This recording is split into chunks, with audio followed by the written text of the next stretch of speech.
with 0 kills. All right, a big fight going out. Rory gets the first knock onto Lambu, and Purdy Curdy spots NN out as well. NN, I think, is taking some damage. Yes, indeed, from Rory. So a great position here from Rory behind these rocks. He has found a great angle onto AFF. They are going to be well equipped here in terms of nades and smoke grenades as well, because TSM have not been fighting here.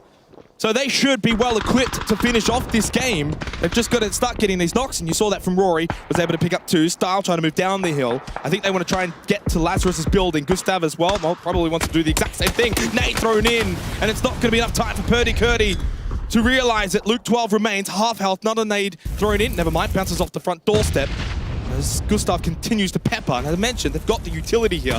Luke 12 hides and holds on for now. Exactly correct. TSM now has the win condition. Purdy Curdy is going to be flushed out by Gustav, so it is going to be 1 member standing for Lazarus, 2 here for AFF. Gustav trying to spray in there to get Luke 12, but Luke 12 safely behind the wall for now. Rory trying to get in there, using the shots from Gustav to be able to position himself a little bit so Luke 12 won't get the information on where he is. That grenade does catch a little bit of Luke 12, does a bit of damage. Now Rory's cooking another one. Fairly smart from Luke 12, moving from room to room, but unfortunately too many nades to deal with and not enough rooms. Rory will finish off Luke 12. Lazarus in 3rd. TSM now to finish off Style. It's 1v4 territory. Style spotted immediately, though. The shots already continue to land. This will be a TSM win. One that's got them even towards this scenario of a top 3 finish. I think this will be the end for Crazy Sam and Sun Sister. And unfortunately, their dream run comes to an end here in match 2. 11 kills now for 4 AM. And now find themselves in a 2 versus 3 with Sting Divine. Well, I tell you what, the sprays have been really crisp from Lou and Forever. They're looking really strong. If they can find an early knock somehow onto Divine, they could absolutely win this 3v2. But Divine still has a bit of utility left. How much has 4 AM spent here? That's the real question, because they've been battling out for a little while now. They have been. Utility would be low. No nades for Turtle. No smokes either. As we get that next circle pop, necessarily speaking, doesn't favor anyone too much, in my opinion. All right, Levi's is going to try his last frag. It comes up short, but he's still got a couple smokes there. You can see Forever's got that ghillie suit, finding that crate that was on the back end, so that's a lot of nice utility, getting those level 3 vests. And he's got, oh boy, look what he's got in his hands, Xenox. That's a great gun to have at the end of this. Certainly would be. If it gets close to it, there is a crate out in that field as well. The Toby eye tracking just to see how Forever is going to be scanning the field. Sees the smoke, spots the head of Levi's, but he can't take it off. It's Nicky who lands the shot onto Forever. Down to half health, goes for the quick heal. SLR with the 4 times is quite deadly, and now Turtle can move up because they know they're getting the heal on Forever. Xiaolu needs to help out here and probably push up closer towards Forever. He can't deal with the 1 versus 2 by himself, or maybe he can. He's pretty good. That's going to be the final nade. No, never mind. It's a flash grenade thrown in. It might connect. He's got Xiaolu at the back of the Wizzy Tower. Well played from Turtle. Going to get the double as well. Yes, he can. Turtle comes up for Sting Divine. Shadow down, and look, the moment he drops, Extreme starts going for the run on this. That's going to be Freaks getting taken down. Now it's Atletico looking back over towards AHQ as Flood has spotted them out. 3v3 set up here. AHQ finally having to leave their compound. They did take care of Sting Divine. They're trying to get into a spread formation here, but SR and CC already being taken out. You can see multiple lines of sight here as they are just trading shots back and forth. Nobody can get any flanking position here without the other team seeing them. It's just clear sight lines back and forth. People playing around trees, trying to kind of reposition as much as they can without getting spotted, seeing if maybe they can get a different angle on the person hiding behind the tree on this. Nobody has control of what would be the center of the next circle as everybody, there's no terrain really that is easy to move through. So it's going to be the blue forcing these fights here in just a second.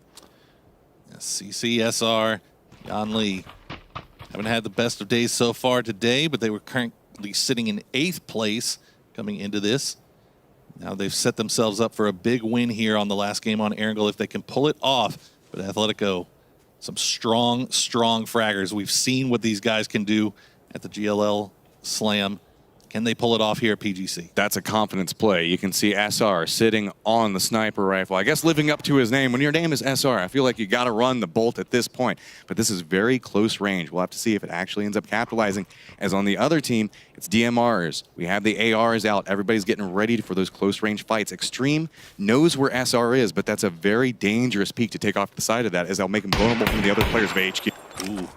One issue right now for Atletico is they have nothing but really soft cover. They've got angles that they can work and hills that they can play around, but the boys from AHQ have hard cover. They have the trees, they have the rocks. You can see CC getting taken down a little bit low, but he has somewhere that he can hide now to get that heal off. All right, 10 seconds. The blue's going to start forcing everyone to move, and this blue is going to tick for a ton of damage. CC is probably the closest to the blue right now, and you can see Atletico trying to creep forward an extra foot or two to see if they can make sure that HQ moves before they do. Yan Li, I think, is probably the closest towards the center, but that also makes him in the most dangerous spot. Smokes are coming out everywhere on HQ side now. That's going to be a wall to provide more cover. They're starting to move in towards that centralized location. Yan Li's starting to feel a little bit more pressure as grenades are bouncing around him, but due to the smoke wall that's come down, CC's trying to get those shots off to the side of it. Oh, that's Yan a good Li one. still having to use that tree. Once these smokes start dissipating, he could be in a lot of trouble. He's just trying to get any grenade he can off, trying to stop the push coming out. Atletico still playing the high side, but now Yan Li decides he's going to go aggressive, try to walk up onto this. He's just going to walk on the side of the tree. That's going to be one of them. He does manage to get dropped. He's going to go for the flush. Now we're in a 2v3. Flood looking back over towards the tree. That's another one for Yan Li. Is he going to be able to stack up another one? Flood is all by himself now, looking back towards three members of AHQ. He is surrounded. The grenade's going to roll down, and that is charge out somewhere. New circle pops, and it does favor TSM and to a degree Crow Crowd. All these teams still back over towards the east, going to have to move yet again, and the bloodbath continues. But look at TSM sitting on 9 kills and pretty happy right now. TSM looking great right now as Lazarus looks like they try to push out of their compound to go get involved with 4 AM. Sampty going to stay alive for right now as Profi doesn't want to push up too far and risk going down and getting flushed. Profi wants to. Oh, he wants to so bad. He wants to, but yeah, now Kmon's coming over. He's going to say, okay, Yeah, like, here this they're is a solo up here. We got to clear the snake out. Let's do it together. Make sure that we don't.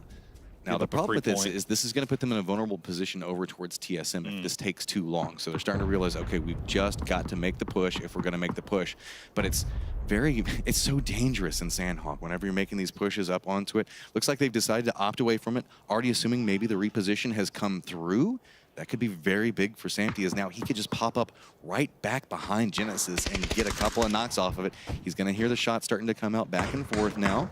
You can see Rory starting to get into aggressive position as well. And yeah, Sampty's starting to get a little bit more aggressive in his positioning now, not just hiding back behind that rock, realizing he might have an opportunity here very soon to at least pick up another point. So slowly creeping along the blue. He should have a sight line onto Kmine in just a second. But Wins. H1 sees him off to the side, trying to go for the spray onto it. Does get knocked down. Gets the second one. He's down the blue. He has to be cautious, but no, he is going to go down. But he might have just ruined Genesis's day here as he got 2 of them. And now look at this. Rory's going to push over the top. He's got to be paying attention to that kill feed. He's coming over a little bit quietly. H1 going to come over the top to see if he can maybe prevent the push. Does he see him? Rory goes for the spray back over to it, and a grenade polishes it off, and Genesis just gets wiped off the map. In the end, Sampty helping out his regional teammates in TSM as they stay alive. And CC Crow Crowd still 3 up. Purdy Curdy has gone down, so it is an all EU final 2. Exactly. It's going to be a 3-on-3. TSM hot and ready to go as they have been murdering the world on their path to this point. Crow Crowd been able to relax a little bit. 13 kills Looking on for this TSM. TSM is they're just, look at that. Iroh sitting on 6 right now. Crow Crowd does have themselves 4 kills to play with, but they did just have one of their members drop down due to the blue. He's trying to figure out where is he going to go, trying to use the smokes. That's another one down. Look at Rory's just waiting for him. Already in nice position, just waiting for Crow Crowd to move out of this spot. Up on top of the rock. But look at that. That's going to be some nice shots coming through, but in the end, it isn't going to matter. 15 kills coming.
the frags as much as they can if they even want a chance of doing it.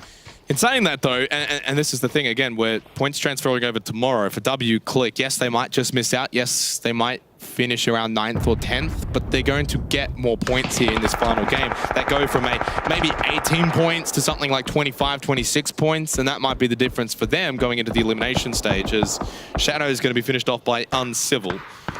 Look, I don't want to take anything away from all these teams that are playing here and now. They're all professional players, and we give them the courtesy and the respect as we would any other team, but we generally know who's going down. Can we just take a moment between ourselves to appreciate that Team Liquid is going into a relegation match tomorrow with a mere 13 points. Are they going in with the lowest amount of points? I don't actually recall yesterday's group standings for points. Well, I mean, to be fair, G2 also pooped the bed. G2, so G2 there. and Team Liquid are probably the bottom two. Well, they should be the bottom two because G2 was last, right? PEL Monka S. Good lord. Well, we'll continue on with this one. That's all tomorrow's fun and games, and I'm sure the analyst desk can go a little bit deeper into it. AFF are disconnected between each other, NN and Style. 1-to-1 scenario, Nerf not quite center of the map, Doyu also there. Enters Force might be able to round this one off, to be honest with you, with a win. Should the rest of the teams go for one another and maybe do a fair amount of damage. Profit, there is a response there. Unfortunately, K-Mine just drops dead in front of him. Might be able to get the revive here because H-Wing can hold Styles back while Nerf just maybe keeps the tabs on those in front. That's exactly what he's going to do. Puts an end to Ribox because he has been nothing but stellar during this game, picking up most of the frags for his team. Not quite Gen G-esque from Genesis, but definitely the replica. I mean, 9 kills here in the final game. They weren't as far back as Gen G was yesterday for Group 1, but a similar scenario, and goes to show really, you know, with this 6-game format, all it takes is one really big game where you can get double-digit kills in a win, and that's going to be the majority of your points. That can end up being enough. You're seeing it with Sting Divine. They had 36 points from 2 games. The other 7 ended up actually coming from 4. So 7 in 4 games is horrible. It's almost Team Liquid-like. Not quite as bad, though. It's nice to see HQ making it through. I will say that. We've seen them time and time again kind of performing on a world stage level, but if they would have gone down to relegation, it would have been disappointing. They're one of the teams that everyone kind of has an eyes on, especially even from a fan base perspective. Like, the fans that they draw in is, I know they've got a lot of support for the players out there, so it's good to see. Yep. Atletico, I think it's safe to say since Lu 12 has left them, it's a good team, but it's certainly not been the team that we saw. It's more of a, it has had its setbacks regardless. Crow Crowd, again, I've not seen the spark that we've been seeing within PEL. I really thought Sun Sister and Rumblers, out of the bottom 8 teams, and rightfully so, the 9th and 10th, were the standouts from this group going into the elimination stage.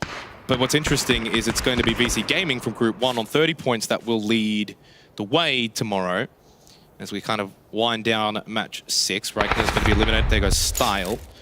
10 kills for Genesis, and while we go back to sort of this, I was about to say you're kind of taking momentum into the semi-finals for Genesis, but you've got a week off now.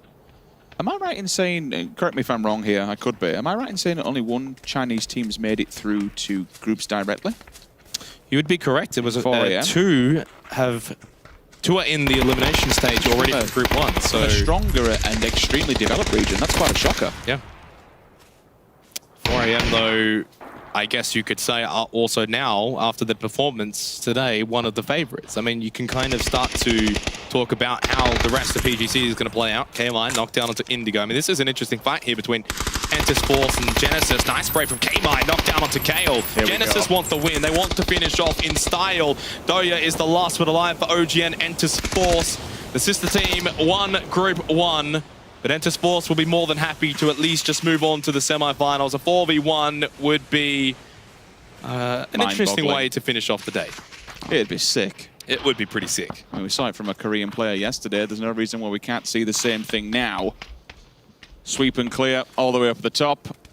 He doesn't have to give away any points because at this point it just doesn't matter whatsoever. Hitchwin has seen him, hits the deck for now. Look at the other 3 all running straight towards him. And honestly, that's going to be a GG.